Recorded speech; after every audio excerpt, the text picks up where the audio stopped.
Welcome, race fans. Welcome to the weekly challenge in 7 minutes. Now, this week, my focus is going to be the DTM, the Deustche Tourenwagen Masters.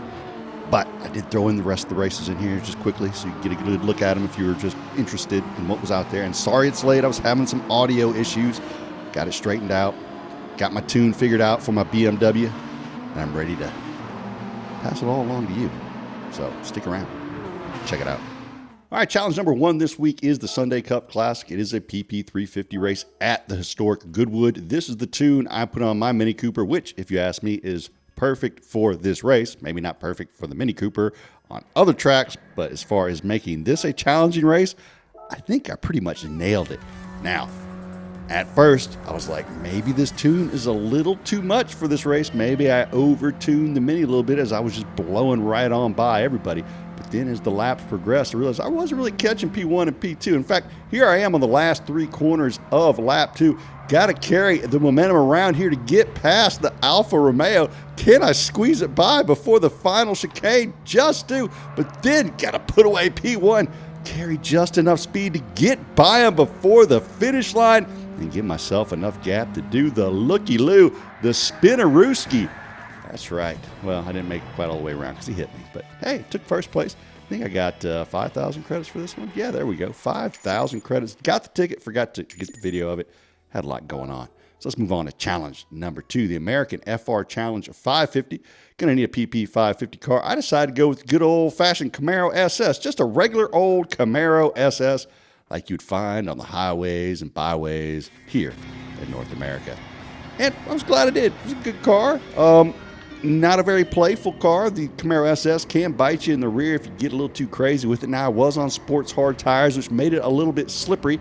You may want some sports softs if you want to, kind of toss it around a little bit more than I did. Now, struggle getting by the old Dodge Challenger on the straight here. Look at the straight line speed from the old Challenger. It is booking. Managed to get on by Danny Solis before the left-hander here down at the bottom of the hill at Road Atlanta. It's going to be back up to the top. And then time to catch the Sierra Cosworth. Look at me. Sling it by the Ford there on lap 3. So that was a pretty close little race there. Finally caught up to him on the final lap. Able to take the victory spin. Put it in his face. Take that, Ford Cosworth. Yeah. Exciting stuff. I know. 37,000 credits. Good job, Grady. Pat yourself on the back. I did pat myself on the back. Now time for the Evolution meeting. This is an off-road race here at Colorado Spring Lake, whatever it's called. I didn't put a whole lot into this. I just grabbed my super tuned Evo with the engine swap, threw the torsion split towards the front, and just went full send. Just basically just drove like a maniac for 4 laps and managed to find myself somehow in P1 at the end. But I tell you what, I can't lie. I had a little bit of a smile on my face getting there. It's hard not to have fun when you're going sideways around corners and you just stick it to the floor and it just straightens out on you. Oh, it's just good times. Plus jumps. Who doesn't like jumps? Everyone likes jumps. I mean, if you had a rally car, what would you do? You would go jump it. That's the first thing you do. That's what I would do anyway. You're going to need like a 625 to win this one and take home 72,000 credits plus your reward ticket. There you go. Hypercar Parade up next. It is challenge number 4, and it is at the 24-hour Circuit de Le Mans. I decided to go with the Lamborghini Veneno because I don't know when the last time I drove it was. So I was like, what is this thing like? I can't even remember. How can you not remember how a Lamborghini Veneno drives? And I was quickly reminded that this thing is an animal. It is unbridled terror. I cannot imagine driving this car in real life. It is absolutely insanely fast.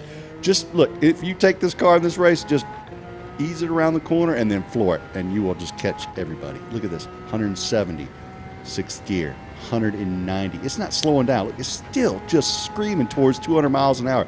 Over 200 miles an hour, grab 7th gear, get all the way up to 222, 23 miles, 24 miles an hour before I get on the brakes, before I drop the anchor. You got to drop that anchor early too, or you'll go flying through the chicane. Now, no problems getting by really much of anybody. This car is not playful. You You don't want it hanging out, the rear end sliding all over the place. Just get it around the corner, get it pointed straight at the throttle, and let that big old engine do what it does. Going to need about, just under 12 minutes to win this one. 115,000 credits will be yours. Now on to the coup d'etat, the grand finale. Grabbed me an M3 Sport Evolution out of the used car lot, brought it in to GT Auto, have a little work done on it. I had it widened out a little bit, throw some spoilers on it. I had to put a roll cage in it, did some things to the lights, and I did all the things you could do to it.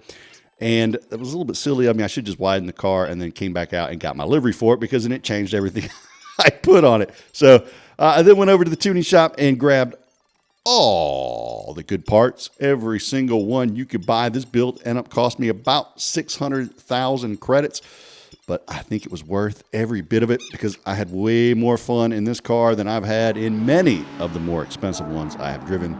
This was the tune I ended up with. Worked on it for a bit, was having fits coming off the brake with the rear end wanting to just lift up on me and swing around. So this was about the best I can come up with. What I can tell you about this tune is brake in a straight line, shift slowly.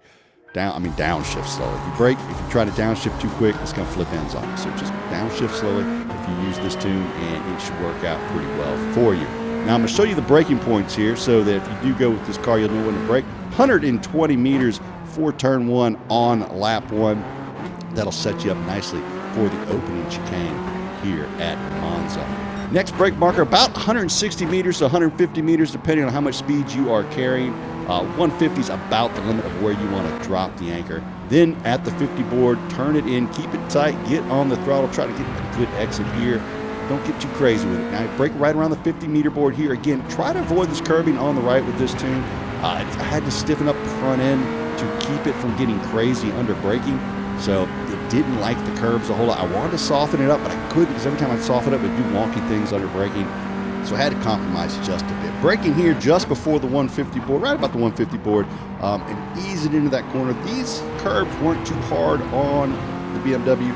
This corner exit right here, if you didn't hit it square coming out, it could upset the car. You could spin out. Braking again just before the 100 meter board here on Parabolica. Get down to the inside and then accelerate on out. Try to miss the car you're trying to pass. That always helps with your exit speed when you don't hit the rear end of your competition.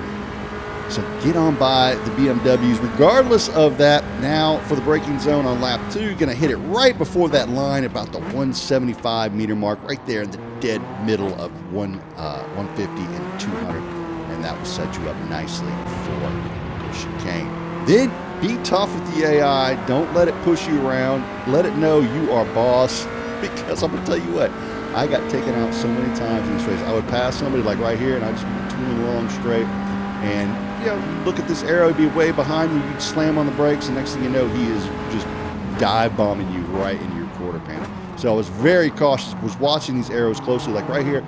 Could have went for a move right there, but decided to just be patient.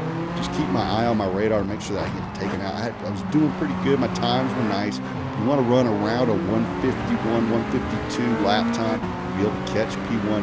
Had a 154 thrown in here, was slowed down by some traffic. But anywhere in that range, that 151 to 154 range, will put you in contention with this tune. If you're struggling to get that lap time, throw the nitrous oxide on here, and that'll help you out on the straights. Going down the inside right here, like I said, elbows out. Look at that dive by the Mercedes along the outside. Woo, that was a hopeful move by him, but I'm telling you what, they do that to you. They will dive on you going in the corner. I like to try and get down the inside if possible, because when you're on that outside, man, it can get pretty hairy as you go into the corners, because you can't just leave the AI in the dust with all these cars being so equal. Again, here, I kind of give it up. I don't go for the move there. Try to get it on the exit. Try to get the pass done on the straight. But the next braking zone, usually make it up into the second chicane. For whatever reason, they were pretty slow going through the second chicane. Look at that. Look at that. Get on that quarter panel. Let them know I'm on the inside.